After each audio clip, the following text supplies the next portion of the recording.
வணக்கம். ரேடியோ மன்னார் செய்திகள். மன்னார் மாவட்டத்தில் அதிகளவில் உயிரிழந்துள்ள மாடுகள் உட்பட பண்ணை விலங்குகள்.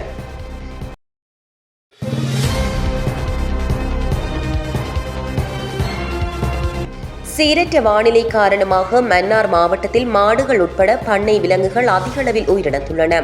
இந்த நிலையில் அவற்றின் இறைச்சி மனித நுகர்வுக்காக சந்தைக்கு வருவதை தடுக்கும் நோக்கில் இன்று முதல் ஒரு வார காலத்திற்கு மன்னார் மாவட்டத்தில் இறைச்சி விற்பனைக்கு விதிக்கப்பட்டுள்ளதாக இலங்கை பொது சுகாதார பரிசோதகர்கள் சங்கத்தின் தலைவர் பிரதீப் பொரலச தெரிவித்துள்ளார்.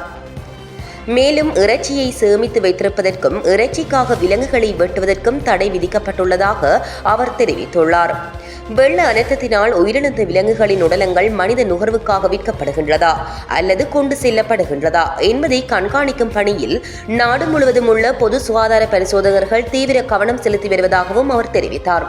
இது குறித்த தகவல் இருந்தால் தமது பிரதேசத்தில் உள்ள பொது சுகாதார பரிசோதகருக்கு அறிவிக்குமாறும் அல்லது 24 மணி நேரமும் இயங்கும் சுகாதார அமைச்சின் அனர்த்த முகாமைத்துவ பிரிவின் அவசர தொலைபேசி இலக்கமான 1926க்கு அறிவிக்குமாறும் அவர் மேலும் தெரிவித்துள்ளார். இதுபோன்ற செய்திகளை அறிந்து கொள்ள எங்களுடைய ரேடியோ மன்னார் எனும் யூடியூப் சேனலை சப்ஸ்கிரைப் செய்யுங்கள்.